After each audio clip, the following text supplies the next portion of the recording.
یہ ماموں کا بیٹا ہے، بھائی ہے، بچپن میں کھیلے ہیں، دوست ہیں، اکٹھے رہے ہیں، بچپن کے ساتھ ہی ہیں۔ ارے اللہ کی شریعت کے اندر بھائی وہ ہے جو اس کی ماں جایا ہے یا اس کی ماں کا دودھ پینے والا ہے۔ ماموں کا بیٹا اس کے لیے بالغ ہونے کے بعد پردے کا حق رکھتا ہے، دیور پردے کا حق رکھتا ہے، جیٹھ پردے کا حق رکھتا ہے۔ مومن کا گھرانہ با پردہ ہوا کرتا ہے، بھیڑ بکریوں کا عیّر نہیں ہوا کرتا جس کا منہ اٹھائے وہ اپنے گھر میں داخل ہو جائے۔ نہ پردے کی تمیز ہے، نہ بچیوں کو باہر نکالنے کی تمیز ہے۔ یہ اتوار بازار کی شاپنگ کے لیے جا رہی ہے، یہ شادی کے فنکشن کے لیے جا رہی ہے، چہرہ کھلا ہے، گندے لباس ہے۔ یہ اہل ایمان کا گھرانہ نہیں۔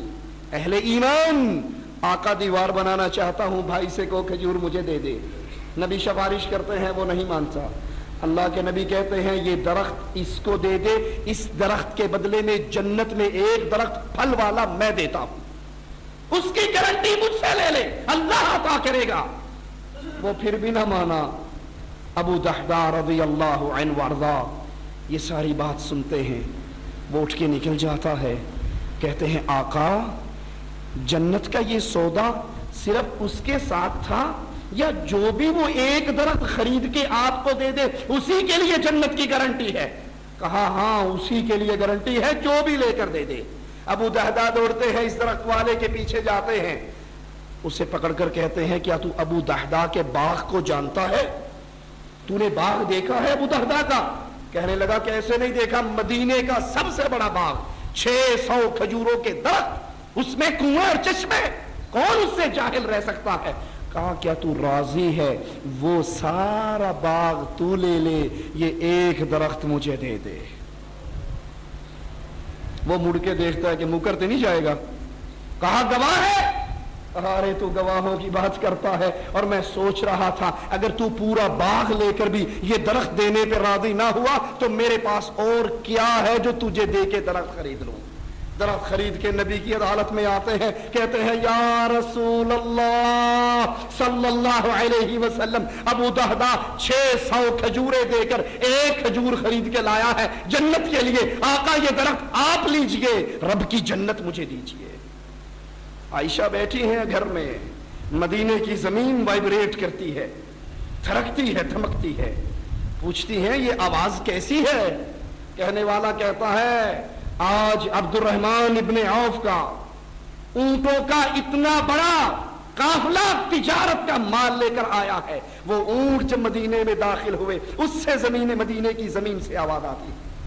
کہا سبحان اللہ، عبد الرحمن کا کیا حال ہوگا جب یہ اللہ کی جنت میں چھلانگے مارتا ہوا جا رہا ہوگا۔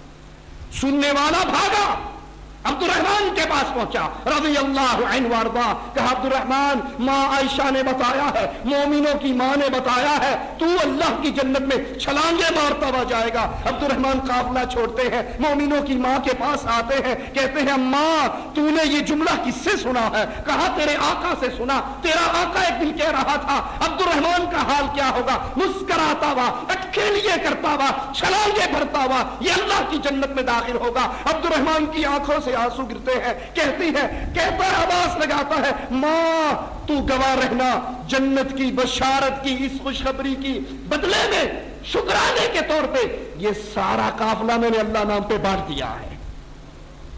یہ اللہ کی جنت ملتی کب ہے اور ملتی کس کو ہے؟ یہ بنیادی سوال ہے لوگوں۔ جنت کا حقدار کون ہے؟ جنت کے دعوے دار تو بہت ہیں، جنت کے تذکرے کرنے والے تو بہت ہیں، جنت کا حقدار کون ہے؟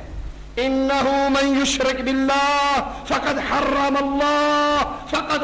اللہ، جس نے اللہ کے ساتھ شرک کیا اللہ نے اس پہ حرام کر دیا اپنی جنت کو ہمیشہ کے لیے، مأواہ النار، اس کا ٹھکانہ جہنم کی آگ ہے، وبئس المصیر، برا ٹھکانہ ہے۔ جو اللہ کے ساتھ شرک کرتا ہے وہ اس جنت میں داخل نہیں ہو سکتا، اور جو اللہ کی توحید کو مانتا ہے، توحید پہ یقین رکھتا ہے، توحید پہ ایمان لاتا ہے، وہ دنیا کے اندر رہتے ہوئے بھی جنتی ہے، اور مرتا ہے تو اس کی روح جنت میں پہنچ جاتی ہے۔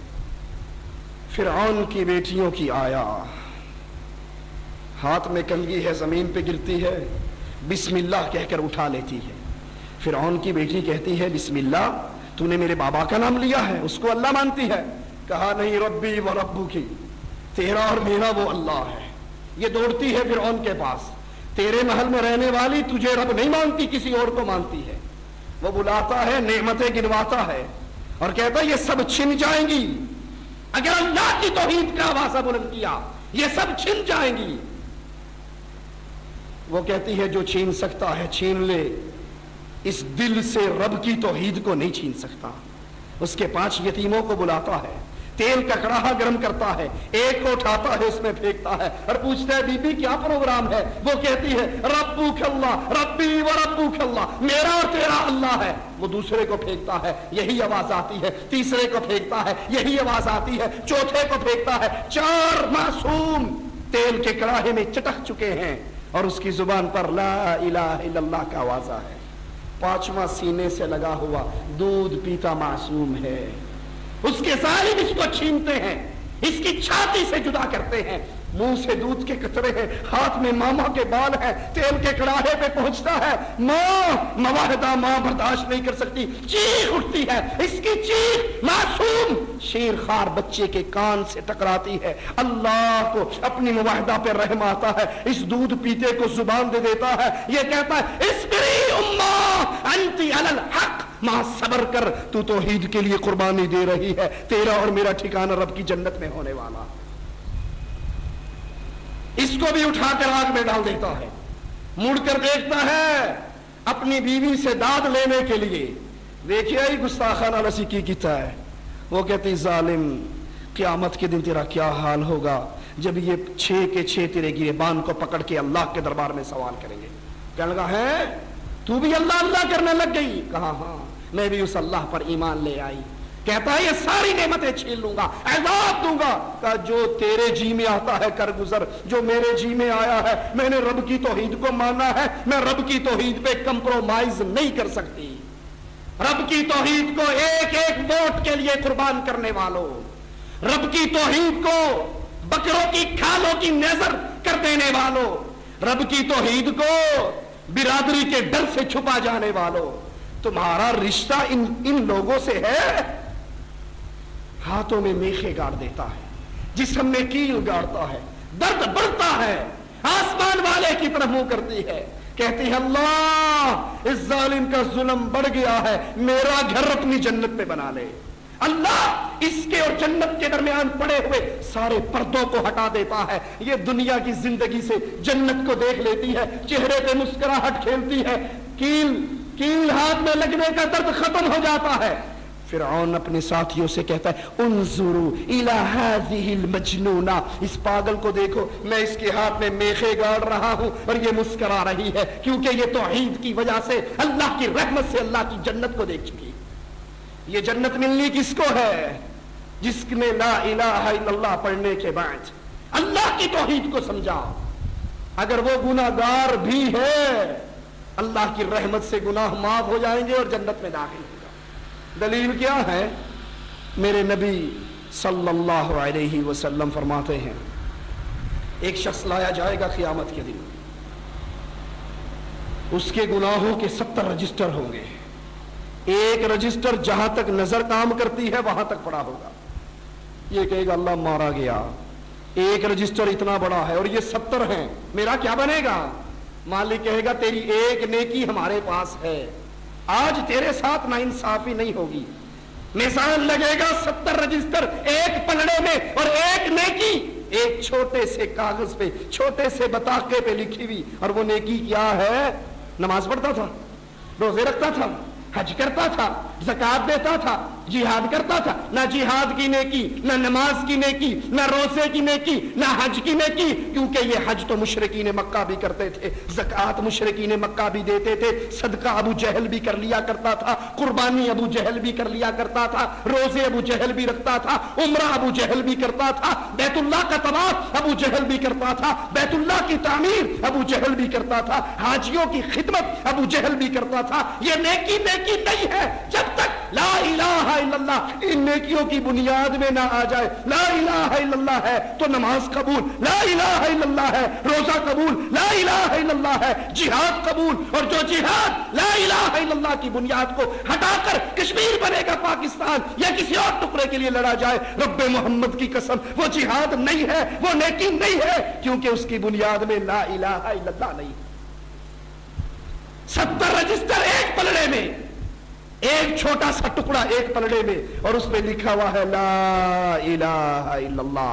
یہ بندہ مشرک نہیں تھا, یہ غیر اللہ کا پجاری نہیں تھا, یہ اللہ کے علاوہ کسی کو داتا نہیں کہتا تھا, گنج بخش نہیں مانتا تھا, غوث آدم نہیں مانتا تھا, بری کرنے والا نہیں مانتا تھا, اولاد دینے والا نہیں مانتا تھا, رزق دینے والا نہیں مانتا تھا, خزانے دینے والا نہیں مانتا تھا, مشکل کشا, حاجت روا, غوث آدم, غریب نواز, بندہ نواز, بندہ پرور, صرف ایک اللہ کو مانتا تھا, اللہ کے ساتھ کسی کو شریک نہیں کرتا تھا. وہ کہے گا اللہ اتنی سی پرچی اور مقابلہ 70 رجسٹروں سے, میں مارا گیا آج میرا کچھ نہیں بنے گا, میزان لگے گا, ترازو لگے گا, اللہ کا نام لا الہ الا اللہ 70 رجسٹروں سے تولا جائے گا, سارے گناہ ہلکے ہوں گے, توحید کا عقیدہ بھاری ہوگا, یہ اللہ کی جنت میں داخل ہوگا. آئیے جنت میں جانے کا ارادہ ہے تو رب کی توحید کو سمجھیے. سب سے پہلی توحید.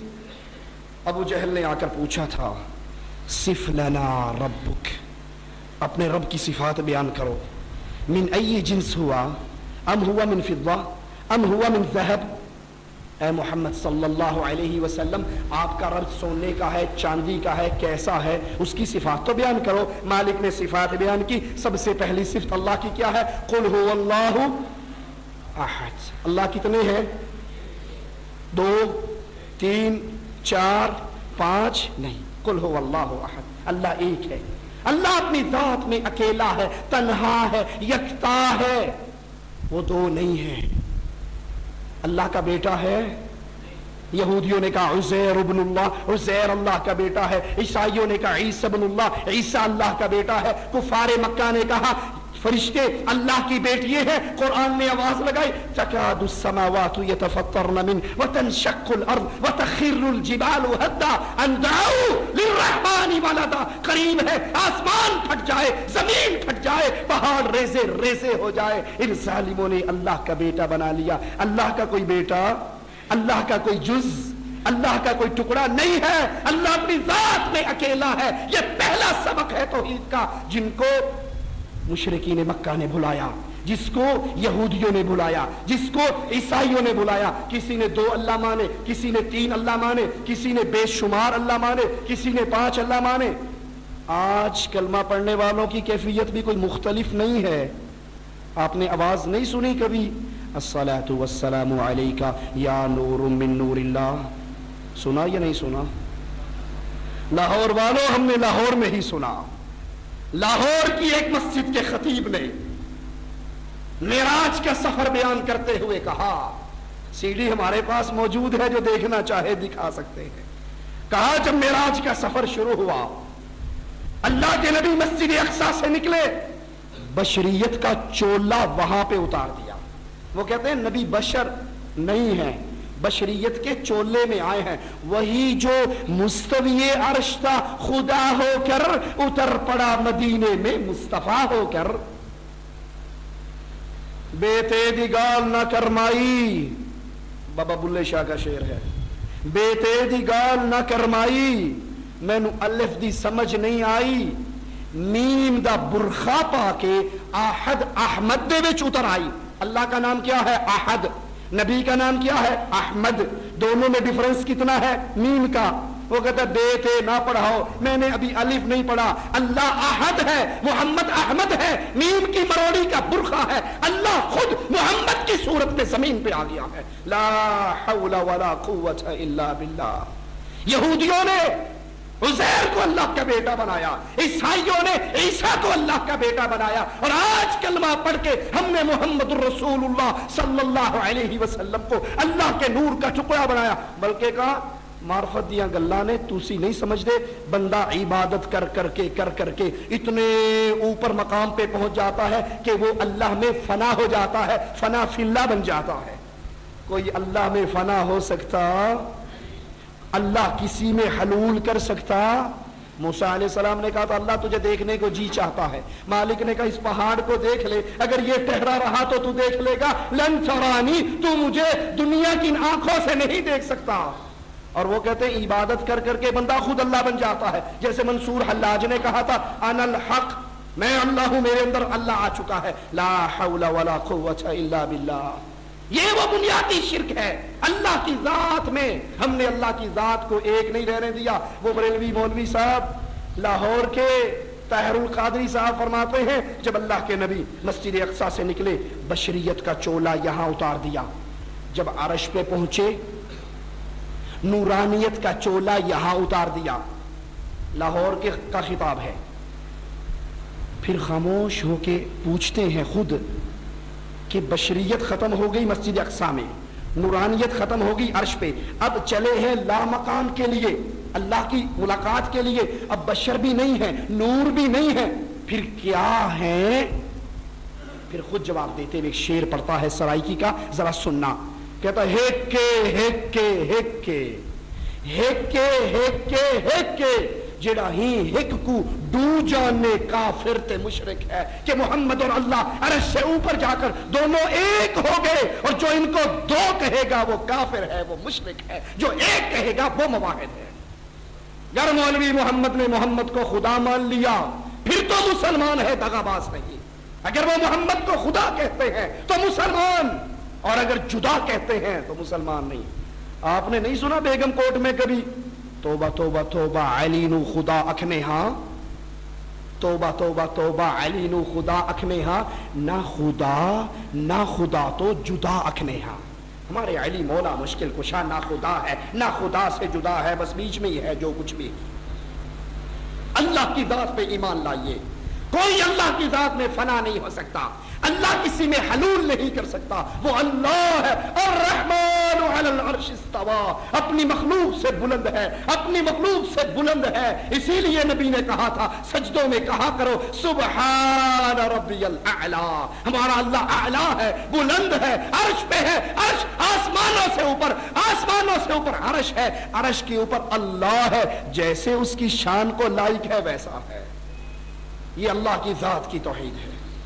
چوکاں دے وچ بلے باندھے, ملا وچ مسیتاں جی, سادھو صدا سدھانے جنہ ڈھونڈ لیا اصلیتاں جی. پیر مدعا مرشد نو رب آکھیں پاویں فتوے لان شریعتاں جی. اپنے مرشدوں کو اللہ کہو. یہودیوں نے 2 کہے, عیسائیوں نے 3 کہے, ہم نے ہر کسی کو کہہ دیا اتوں چاچڑ مانگ مدینہ ڈسے کوٹ نٹھڑ بیت اللہ. ظاہر دے وچ پیر فرید باطن دے وچ اللہ, بظاہر بابا ہے اندروں بابا. لا حول ولا قوت الا باللہ. اللہ کی توحید جس کے لیے میری نبی کی بیٹیوں کو طلاق ملی, اللہ کی توحید جس کے لیے میرے نبی کا ماتھا پھٹا, اللہ کی توحید جس کے لیے میرے نبی کے دندان شہید ہوئے, اللہ کی توحید جس کے لیے نبی کو ہجرت کرنا پڑی, اللہ کی توحید جس کے لیے نبی احد کے میدان میں گڑھے میں گرے, اللہ کی توحید جس کے لیے حمزہ کے ٹکڑے ہوئے, آج کس طرح شرک کی چادروں میں لپیٹ دی گئی ہے. اور ہم مواحد ہونے کے دعوے دار بھی ہیں, اور رب کی توحید بیان کرتے ہوئے ڈر بھی لگتا ہے چندے نہیں ملیں گے, پیسہ نہیں ملے گا. پہلی چیز اللہ کی توحید کو یقین کیجئے. اللہ اپنی ذات میں اکیلا ہے, اللہ اپنی صفات میں اکیلا ہے. جو صفتیں اللہ کی ہے وہ کسی اور کی نہیں ہو سکتی. اللہ دلوں کے راز جانتا ہے, کوئی اور نہیں جانتا. اللہ اولاد دیتا ہے, کوئی اور نہیں دیتا. اللہ مشکل کشا ہے, کوئی اور مشکل کشا نہیں ہو سکتا, کیونکہ مشکل کشا وہ ہوتا ہے جس پہ مشکل آئے نہ, جس پہ مشکل آ جائے وہ مشکل کشا ہو نہیں سکتا. مختار کل وہ ہوتا ہے جو کبھی مجبور نہ ہو, اور جو کبھی مجبور ہو جائے وہ مختار کل ہو نہیں سکتا. اللہ کی صفات پہ ایمان لائیے, اللہ کی عبادت پہ ایمان لائیے. اللہ اپنی عبادت میں بھی اکیلا ہے. کفار مکہ اللہ کے نبی سے جنگ کرتے ہیں کس بنیاد پہ؟ اسی توحید الوہیت کی بنیاد پہ. اسی توحید الوہیت کو کفار مکہ نے کیا کہہ کر انکار کیا؟ قرآن پڑھیے، اجعل الآلہۃ الہا واحدا ان ھذا لشیء عجاب۔ اے محمد صلی اللہ علیہ وسلم، کتنی نئی بات لے کر آئے ہو، کتنی نئی دعوت لے کر آئے ہو۔ اجعل الآلہۃ الہا واحدا، اتنے سارے ہیں، یہ بری کرنے والا ہے، یہ مدد کرنے والا ہے، یہ کشتی پار لگانے والا ہے، یہ اولاد دینے والا ہے، یہ رزق دینے والا ہے، یہ انھیری چھوڑنے والا ہے، یہ بارش برسانے والا ہے، یہ شفا دینے والا ہے، یہ مقدموں سے نکالنے والا ہے، اور یہ فلاں ہے، یہ فلاں ہے۔ ان ساروں کو چھوڑ دیں، الہ واحدہ، صرف سارے کام ایک اللہ کے لیے مان لے۔ یہ بڑی عجیب دعوت ہے، ہم نے پہلے نہیں سنی، ہمارے بزرگوں نے نہیں سنائی، ہمارے مشائخ نے نہیں بتائی، ہمارے ائمہ نے نہیں بتائی، یہ تو نئی نئی باتیں ہیں، ہم ان نئی باتوں کو ماننے کے لیے تیار نہیں ہے۔ اور نبی نے کہا قولوا لا الہ الا اللہ، اقرار کرو اللہ کے علاوہ کوئی معبود برحق نہیں ہے، کوئی عبادت کے لائق نہیں ہے۔ سجدہ عبادت ہے تو اللہ کے لیے، رکوع عبادت ہے تو اللہ کے لیے، نیاز عبادت ہے تو اللہ کے لیے، قربانی عبادت ہے تو اللہ کے لیے، محبت عبادت ہے تو اللہ سے، ڈر عبادت ہے تو اللہ کا۔ جیسا ڈر اللہ کا ہوگا وہ غیر کا نہیں ہو سکتا، جیسی محبت اللہ سے ہوگی وہ کسی اور سے نہیں ہو سکتی۔ یہ ساری عبادت کی قسمیں ہیں، عبادت کی تمام قسمیں خاص ہے اللہ کے لیے۔ مانگنا ہے عبادت ہے، الدعاء هو العبادہ، نبی فرماتے ہیں مانگنا ہی تو عبادت ہے، مانگنا پکارنا ہی عبادت ہے۔ جب یا اللہ کہا اللہ کی عبادت ہے، اور اگر یا علی کہا تو علی کو پکارا، اس کی عبادت کی۔ عبادت کے لائق صرف اللہ ہے، تمام طرح کی عبادات میں اللہ کو خالص کیجیے۔ اسی طرح توحید حاکمیت ہے، سمجھیے اس کو، اللہ ہمارا حاکم اعلیٰ ہے۔ طاقت کا سرچشمہ کون ہے جی؟ طاقت کا سرچشمہ اللہ۔ آپ جمہوریت کو نہیں مانتے؟ جمہوریت میں تو ہے طاقت کا سرچشمہ عوام ہے، عوام طاقت کا سرچشمہ۔ عوام چاہے بی بی نو لے آوے چاہے بیبے نو لے آوے، وہ چاہے مرد کو لے آئے، عورت کو لے آئے، زنخے کو لے آئے، کوئی روک، کیونکہ عوام جو چاہے کرے، اپنے ووٹوں سے جس کو چاہے منتخب کر کے اسمبلیوں میں پہنچا دے۔ یہ ساری پاور عوام کے پاس ہے، عوام طاقت کا سرچشمہ ہے۔ جمہوریت کا پہلا سبق یاد کرنا، عوام طاقت کا سرچشمہ، اور قرآن کا پہلا سبق یاد کرنا، لہ الخلق، یہ ساری مخلوق کس کی ہے؟ اللہ کی۔ تو امر کس کا ہوگا؟ وہ بھی اللہ کا ہوگا۔ طاقت کا سارا سرچشمہ عوام نہیں ہے، بزرگ نہیں ہے، علی نہیں ہے، نبی نہیں ہے، طاقت کا سارا سرچشمہ عرش والا اللہ ہے۔ دلیل مانگیے، میں دلیل دیتا ہوں۔ ہائے ہائے ہائے، احد کا میدان ہے، میرے نبی کا ماتھا پھٹتا ہے، نبی زخمی ہوتے ہیں، زبان پکار اٹھتی ہے، کیف یفلح القوم، یہ فلاح پائیں گے، یہ کامیاب ہوں گے، یہ کبھی کامیاب نہیں ہو سکتے جنہوں نے اپنے رسول کے ماتھے کو پھاڑ ڈالا۔ یہ کیسے کامیاب ہوں گے؟ کون کہہ رہا ہے؟ پارلیمنٹ کا ممبر، وزیر اعظم، صدر مملکت؟ کہنے والا وہ ہے جس سے حسین نہ پیدا ہوا، نہ پیدا ہوگا، نہ پیدا ہو سکتا ہے۔ مخلوقات میں سب سے اعلیٰ محمد الرسول اللہ صلی اللہ علیہ وسلم آواز لگا رہے ہیں، کیف یفلح القوم، یہ فلاح نہیں پائیں گے، یہ کامیاب کیسے ہوں گے جنہوں نے میرے ماتھے کو پھاڑا۔ آسمان والا وہی اتار دیتا ہے، لیس لک من الامر شیء، اے پیارے تیرا اختیار نہیں ہے، تیرا کنٹرول نہیں ہے، طاقت کا سرچشمہ تو نہیں ہے، جو چاہے کر گزرے یہ تیرے ہاتھ میں نہیں ہے۔ میں چاہے ان کو عذاب دے دوں، چاہے ان کو معاف کر دوں، انہوں نے ظلم کیا ہے، لیکن طاقت کی ساری قوتیں ایک اللہ کے پاس ہے۔ نبی نے اپنے حمزہ چچا کے کٹے پھٹے لاشے کو دیکھا، تڑپ اٹھے، آنکھوں سے آنسو بہہ گئے۔ پھوپھی دوڑتی ہوئی آئی، پتہ لگا، کہا پھوپھی کو روک دو، یہ اپنے بھائی کی لاش کو دیکھ کے صبر نہ کر سکے گی، اور آواز لگائی، میں جب تک مشرکین کے اتنے بندوں کی ایسی ہی لاشوں کا ٹکڑا نہ کر لوں سکون نہیں آئے گا۔ کون کہہ رہا ہے؟ محمد رسول اللہ۔ جب تک میں مشرکوں کے اتنے بندوں کو مار کر ان کی لاشوں کے ٹکڑے نہ کروں، مجھے سکون نہیں آئے گا۔ عرش والا وحی اتار دیتا ہے، نبی جتنی کوئی زیادتی کرے صرف اتنی کر سکتے ہو، زیادہ طاقت کی ساری قوتیں اللہ کے پاس، سرچشمہ عوام نہیں۔ یہ جمہوریت ہے جو کفر ہے، اللہ کی حاکمیت میں شرک ہے، عوام کو اللہ کا شریک بنایا گیا ہے، عوام جو چاہے کر گزرے۔ ارے یہاں تو نبیوں کی نہیں چلتی۔ میرے نبی نے کہا صلی اللہ علیہ وسلم، آج کے بعد شہد نہیں کھاؤں گا۔ یہ تو نہیں کہا کہ حرام ہو گیا شہد، تم بھی نہ کھانا، میں نہیں کھاؤں گا۔ میری بیویوں نے کہا منہ سے بو آتی ہے، میں نہیں کھاؤں گا۔ اللہ نے قرآن اتار دیا، اے نبی اس کو حرام کرتا ہے جس کو اللہ نے حلال کیا ہے۔ تبتغی مرضات ازواجک، بیویوں کو راضی کرتا ہے۔ تو ہوتا کون ہے اس کو حرام کہنے والا؟ اپنے اوپر حرام کرنے والا کون؟ میں نے حلال کیا ہے۔ اسی لیے مالک کا قرآن کہتا ہے اگر ہمارا نبی اپنی مرضی سے کوئی بات ہمارے ذمہ لگا دے، ہم اس کو دائیں ہاتھ سے پکڑ لیں۔ وَلَوْ تَقَوَّلَ عَلَيْنَا بَعْضَ الْأَقَاوِيلِ لَأَخَذْنَا مِنْهُ بِالْيَمِينِ ثُمَّ لَقَطَعْنَا مِنْهُ الْوَتِينَ فَمَا مِنْكُمْ مِنْ أَحَدٍ عَنْهُ حَاجِزِينَ۔ ہم اس نبی کے دائیں ہاتھ کو پکڑ کے شہرک کو کاٹ دیں، تم میں سے کوئی چھڑا بھی نہ سکے، کیونکہ طاقت کا سرچشمہ کون؟ اللہ ہے، عوام نہیں۔ یہ جمہوریت کفر کا نظام ہے، یہ حاکمیت میں شرک ہے۔ اللہ کے مقابلے میں عوام کو اختیار دے دیا جائے، وہ جس کو چاہے منظور کر لے۔ پارلیمنٹ کو اختیار دے دیا جائے۔ کچھ بھائیوں کو غلطی لگی ہے، وہ کہتے ہیں جی تسی نہیں سمجھتے، ہم اسمبلی میں جا کے قرآن نافذ کریں گے، ہم اسمبلی میں جا کے شریعت نافذ کریں گے، ہم اسمبلی۔ ہائے ہائے پیارے بھائی، روح افزا کی بوتل میں شراب بھرنے سے روح افزا نہیں بن سکتی۔ میرے محمد علیہ السلام نے فرما دیا تھا شر کے راستے سے خیر نہیں آ سکتی، میرے نبی نے فرمایا تھا۔ ارے تم تجربے کر کر کے بھی بھولتے رہتے ہو۔ پچھلی اسمبلی نے شریعت بل بنایا تھا یا نہیں بنایا تھا؟ الگ بحث ہے وہ شریعت بل تھا یا نہیں تھا، چھوڑ دو۔ بنایا تھا، اس کا نام شریعت رکھا تھا۔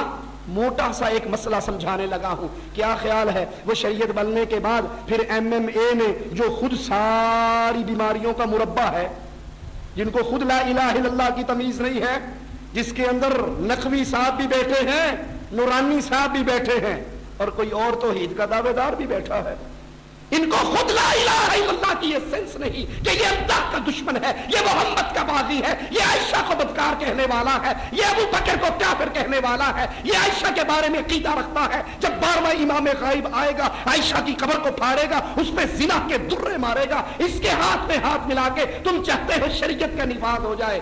یہ شریعت وہ نہیں ہے جو محمد نے اتاری ہے صلی اللہ علیہ وسلم۔ میری باتیں ناراض کرنے والی ہو، ہاتھ باندھ کے معافی مانگتا ہوں۔ یہ ممبر محمد کا ممبر ہے، یہاں بیٹھ کے جھوٹ نہیں بولا جا سکتا۔ آپ کو راضی تو کیا جا سکتا ہے، لیکن قیامت کے دن جھوٹ بولنے والے کے منہ میں جو آگ کی لگام پڑے گی، اس وقت بچانے والا کوئی نہیں ہوگا۔ اس ممبر پہ بیٹھ کے جھوٹ نہیں بولا جا سکتا، سچ کہنا پڑتا ہے۔ شریعت بل بنا، MNO نے ایک ایک MNA کے پاس گئے، سر آپ اس پہ سائن کر دیں۔ کیوں؟ آپ سائن کریں گے، 2/3 اکثریت اس شریعت بل پہ سائن کرے گی تو یہ ملک کا قانون بنے گا۔ میں غلط تو نہیں کہہ رہا جی؟ ایسے ہی ہے، شریعت بل پہ جب تک 2/3 اکثریت سائن نہ کرے وہ ملک کا قانون بن سکتا نہیں، بن سکتا۔ 2/3 اکثریت نے سائن نہیں کی، قرآن ملک میں نافذ ہو سکا؟ اب اللہ کا واسطہ دے کر پوچھتا ہوں، جس MNA کی قلم میں یہ طاقت مان لی جائے، یہ پاس کرے گا، قرآن قرآن کہلائے گا، یہ فیل کرے گا، قرآن قانون نہیں کہلائے گا، رب محمد کا واسطہ ہے بتاؤ یہ قلم والا مسلمان ہے؟ جس کی قلم میں یہ طاقت مان لی جائے کہ یہ 2/3 اکثریت سائن کرے تو قرآن قانون بنے، اور اگر یہ ٹھوکر مار دے تو قرآن قانون۔ ارے قرآن کے بیان کردہ قانون کو اگر محمد بھی نہ مانے تو رب اس کو بھی روکتا ہے، شہد کو حرام کرنے والے کیسے کرتا ہے؟ حاکمیت کی توحید کو سمجھیے، حاکم اعلیٰ صرف اللہ ہے۔ کوئی پارلیمنٹ، کوئی قومی اسمبلی، اس کو یہ اختیار نہیں، اس کو یہ حق نہیں وہ اللہ کی شریعت کے مقابلے پہ شریعت سازی کرے۔ آپ نے سنا یا نہیں سنا؟ قاتل کی سزا کو سزائے موت میں بدلا گیا۔ ارے محمد کے پاس آئے تھے لوگ صلی اللہ علیہ وسلم، کہا تھا یہ فاطمہ اونچے خاندان کی ہے، اس نے چوری کر لی ہے، اس کا ہاتھ نہ کاٹو، اس کے بدلے میں کچھ جزیہ، کوئی ٹیکس، کوئی پیسہ لے کے اس کی جان چھوڑ دو۔ نبی نے منبر منگوایا، منبر پہ چڑھے اور کہا اس فاطمہ کی سفارش کرنے والوں سنو، اللہ کی قسم آج فاطمہ بنت محمد چوری کرتی، نہ قطعت یدہا، محمد اس کے ہاتھ کو بھی کاٹ ڈالتے۔ یہ اللہ کی شریعت میں تبدیلی کرنے کا حق کس کو ہے؟ حاکمیت اللہ کی ہے۔ جب اللہ کی حاکمیت، وہ وحدہ لا شریک ہے اپنی حاکمیت میں، تو عوام اس کے شریک نہیں بن سکتے، لہذا اس کفر کی جمہوریت کے نظام سے الگ ہو جائیے، اس میں شرکت نہ کیجیے۔ یہ بڑی بھولی ہوئی بات ہے، بڑی بھولی ہوئی بات ہے کہ ہم اسمبلیوں میں جا کے اسلام لے آئیں گے، جب اس قانون کا حصہ بنیں گے، جب آپ حلف اٹھائیں گے، آپ کو یہ حلف اٹھانا پڑے گا کہ میں ملک کے آئین کا پابند ہوں، اور آئین یہ آواز دے دے کر کہے گا کہ سود قرآن میں حرام ہے، ملک کے آئین میں حرام نہیں ہے۔ آخری بات کہہ کے اپنی بات کو ختم کرتا ہوں۔ کیا خیال ہے آپ کے باپ